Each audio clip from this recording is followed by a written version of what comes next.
আমি এখন দুবাইয়ের একটি সাগর পার সি বিচে আছি। এই বিচটির নাম হলো সাতুয়া বিচ। সাতুয়া বিচ এখানে আসলাম একটু ঘুরতে, অনেক সুন্দর লাগতেছে। আমাদের কক্সবাজার তো কি অবস্থা, আর এই যে কি অবস্থা, দুইটার মধ্যে অনেক ডিফারেন্স। হ্যাঁ, এই সৌন্দর্য, হ্যাঁ, তারপরে সব কিছুই মানে অন্যরকম আর কি। কক্সবাজার ঘুরলাম আর এখানেও ঘুরলাম, ঠিক আছে। অথচ এটা ছোট একটা সি বিচ, হ্যাঁ, সমুদ্রের সি বিচ। এখানে নৌকার ব্যবস্থা আছে, হ্যাঁ, খুব ভালো লাগতেছে আর কি। হ্যাঁ, খুব ভালো লাগতেছে যে really very very very nice. দেখুন তো, এত সুন্দর জায়গায় নামতে মনে চায় কি না? নামতে মনে চাইলে অবশ্যই সাঁতার শিখবেন। পরিষ্কার করে রাখলেই পরিষ্কার হয়। দেখেন বাচ্চারা গোসল করতেছে, কি সুন্দর। হ্যাঁ, ওই যে নৌকা চলতেছে এবং ব্যারিকেড দিয়ে রেখেছে এদিক দিয়ে আর কি। হ্যাঁ, ব্যারিকেড দিয়ে নদী, সাগরটা একটু শান্ত, ঠিক আছে। দেখুন কি সুন্দর, ওই একটা ব্রিজ গেছে ওইখান থেকে এখানে, ঠিক আছে।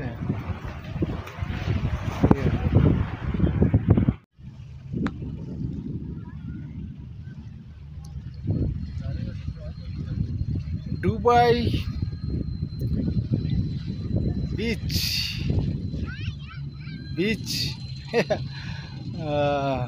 সাতু বিচ দেখতেছি, খুব সুন্দর এরিয়াটা, খুব সুন্দর, উন্নত মানুষ, উন্নত এলাকা, সুন্দর এলাকা। চতুর্দিকে বাড়িঘর, সব দিক বাড়িঘর, প্রত্যেকটা বাড়িঘর, মসজিদ, সবই সুন্দর। ওকে, আমার জন্য দোয়া করবেন।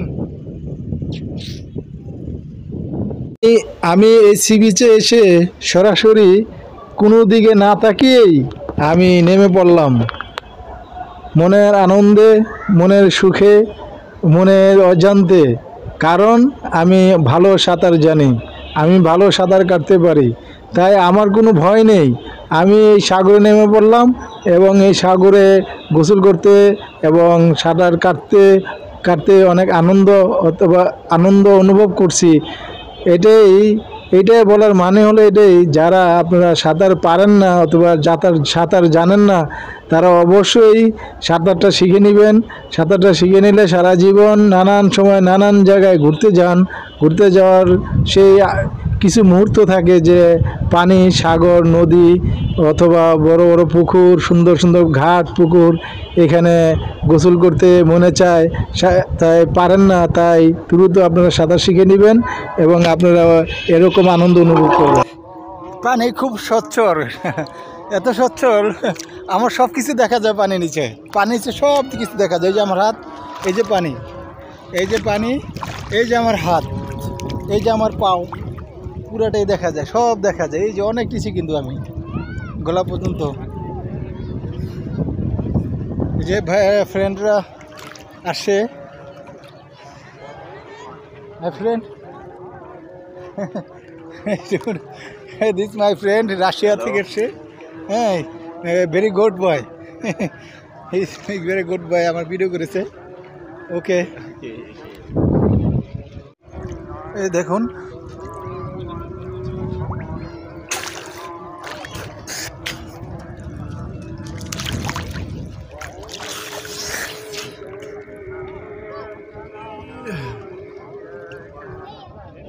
এখানে আসতে আমার একটু দেরি হয়ে গেছে, কিন্তু অনেক লোকজন ছিল অনেক আগে, এখন লোকজন কমে গেছে। এখন কিছু কিছু লোক না, যারা দেরি করছে তারা সাগরে নামছে এবং একটু ডুবাই যাচ্ছে, কিন্তু উঠে যাবে। সাগরের পানি গরম, হ্যাঁ, সারাদিন রৌদ্র না, অনেক রৌদ্র, অনেক গরম সাগরের পানি। এই যে এই পানিটা অনেক গরম, যেরকম শীতের মধ্যে আমরা বেশি গরম পানিতে একটা গোসল সই ভাব, এরকম গরম, ঠিক আছে। অনেক প্রচণ্ড গরম, আপনার 40 ডিগ্রি 38 ডিগ্রি সেলসিয়াস পর্যন্ত থাকে। যাই হোক, আমার কাছে খুব ভালো লাগতেছে। বা মাটির নিচে সব কিছু দেখা যায়, নিচে কি আছে সব দেখা যায়। হ্যাঁ, না দেখা যায় না। এই যে আমার হাত পানির নিচে, এই যে আমার পাও, হ্যাঁ, সব কিছুই দেখা যায়, ঠিক আছে, সব কিছু দেখা যাচ্ছে। এবং খুব মানে very very understand, very very nice. আমার এ trip is a very very successful. আমি সাঁতার কাটতে পারি বলেই আমি অনেক হেসে হেসে অনেক আনন্দ করতে পারতেছি, অন্যথায় পারতাম না। সাঁতার জানা এবং অজানার মধ্যে পার্থক্য এতটুকুই যে যারা সাঁতার জানবে অথবা সাঁতার কাটতে পারবে তারা মনের আনন্দে সমস্ত জায়গায় নির্দ্বিধায় নিশ্চিন্তায় ঘুরতে যেতে পারেন, এবং যারা সাঁতার জানেন না তাদের জন্য তাদের গার্জিয়ান বিশেষ করে বাবা মা অনেক চিন্তিত থাকেন যে যে নদীর পাড় ঘুরতে গেছে অথবা নৌকা করে ঘুরতে গেছে অথবা সাগর পাড় ঘুরতে গেছে, আমার ছেলের অথবা আমার মেয়ের কি অবস্থা হয় না কি হয়, অনেক চিন্তিত থাকেন। তাই এরকম চিন্তা থেকে দূরে থাকার জন্য অবশ্যই আপনার ছেলে মেয়েদেরকে সাঁতার শেখাবেন। সি বিচে ডুবাইলাম, গোসল করলাম, সব কিছুই করলাম।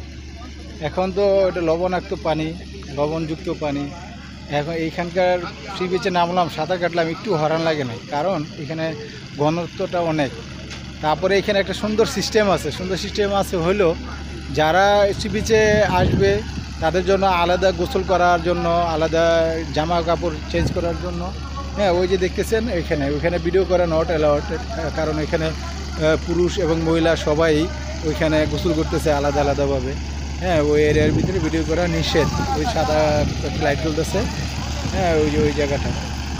হ্যাঁ আমাদের দেশে কিন্তু এই সিস্টেম না, আমাদের দেশে প্রচুর লোক আসে ঠিক আছে, কিন্তু সি বিচে নামার পরে গোসল করতে গেলে হোটেল বুকিং করতে হবে। হ্যাঁ হোটেলে ইনকাম করে গভর্নমেন্ট কী করতে পারছে।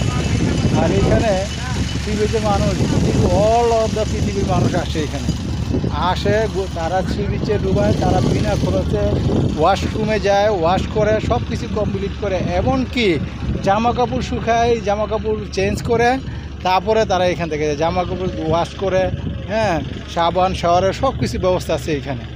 হ্যাঁ কিন্তু আমাদের বিশ্বের লার্জেস্ট অফ বিচ নামে পরিচিত সেই বিচে গোসলের কোনো ব্যবস্থা নাই, বাথরুমের কোনো ব্যবস্থা নেই, কোনো কিছুর ব্যবস্থা নাই। What means this Bangladesh. এখানের মানুষ খুব উন্নত মানে জীবনযাপন করে। দেখুন রাস্তার ফুড স্টেট বলতে কোনো কিছুই নাই এখানে ফুড স্টেট নাই। এই জন্য কি এই সি বিচ বন্ধ হয়ে গেছে। এই সি বিচ দিয়ে হাজার হাজার কোটি টাকা কামায় এই দুবাই গভর্নমেন্ট। হ্যাঁ হাজার হাজার কোটি টাকা ইনকাম করে দুবাই গভর্নমেন্ট। পৃথিবীর বিশ্বের বিভিন্ন মানে এরকম কোনো দেশ নাই যে না আসে। আমাদের গরিব দেশ বাংলাদেশ, সেখান থেকে তো আমরা আসি। আর উন্নত দেশ যারা, যে উন্নত জীবনযাপন যারা করে তারা তো তাদের তো টাকা পয়সা অভাব নেই। আমার রাশিয়ানদের সাথে দেখা হয়েছে, হ্যাঁ এই আফগানিস্তানের নাগরিক কিন্তু বংশদূর, কিন্তু এই জার্মানিতে থাকে, তারা আসছে। হ্যাঁ এরকম অনেক দেশের লোক, অস্ট্রেলিয়ান তাদের সাথে কথা হয়েছে, তাদের সাথে চলেছে, বিভিন্ন দেশের আমেরিকান কানাডিয়ান সবাই আসছে। কিন্তু আমি বাংলাদেশে সারা দিন খুঁজলে একজন আমেরিকান আর কানাডিয়ান পাওয়াটা খুবই ডিফিকাল্ট ব্যাপার। হ্যাঁ কী সুন্দর স্টেট এই সি বিচ, এই যে স্টেট কী সুন্দর। হ্যাঁ যে এখানে ঘোরাঘুরি করলেও না। আমি 2 দিন ধরে একটা প্যান্ট পরে রাখছি, প্যান্ট কোনো ময়লা হচ্ছে না। হ্যাঁ প্যান্ট যে 1 দিন 2 দিনের বেশি, প্রচণ্ড গরম, কিন্তু প্যান্টটা 2 দিন পরছি, কিন্তু বাংলাদেশে 2 দিন প্যান্ট পরলেই প্যান্টের নোলাযুক্ত হয়ে যায়। যাই হোক এই যে এখানে রেস্ট, এখানে পাবলিকরা রেস্ট নেয়। হ্যাঁ সি বিচ এখানে এসে রেস্ট নেয়। ওইখানে কোনো ফি লাগে না। ওইখানে যারা রেস্ট নিয়ে বুঝে একটা ঘরের মতন, এখানে রোদ্রেরই সকালবেলাতে করে, তাদের কোনো ফি লাগে না। এখানে কোনো এন্ট্রি ফি নাই, কোনো কিছু নাই। যারা ইচ্ছা যেভাবে ইচ্ছা এভাবে করতেছে, আনন্দ ফুর্তি করতেছে, এবং তারা এনজয় করে আবার চলে যাচ্ছে। এখানে গোসল করার পর, সাগরে ঘোরাঘুরি করার পর এর পাশেই দেওয়া আছে কিছু এক্সারসাইজ করার জন্য বিভিন্ন যন্ত্রাংশ, যা আমাদের বাংলাদেশে অথবা বিভিন্ন দেশে জিমে যে জিনিসগুলি থাকে, এই জিনিসগুলি নর্মালি এখানে ফ্রিতে একটা সাইডে দেওয়া আছে। যাদের ইচ্ছা তারা ব্যায়াম করতে পারবে, এবং ব্যায়াম করে এক্সারসাইজ করে তারপরে তারা যাবে। এখানে কোনো ফি লাগে না, অত ফি দিতে হয় না। যাই হোক, আমার ভিডিও করার উদ্দেশ্য হলো এটাই যে আপনারা যারা সাঁতার জানেন না অথবা সাঁতার কাটতে পারেন না অথবা যাদের ছেলেমেয়ে সাঁতার কাটতে পারে না, তারা অবশ্যই আমার ভিডিওটি দেখে সাঁতার শেখার জন্য চেষ্টা করবেন। অনেক উপকৃত হবেন। আল্লাহ হাফেজ।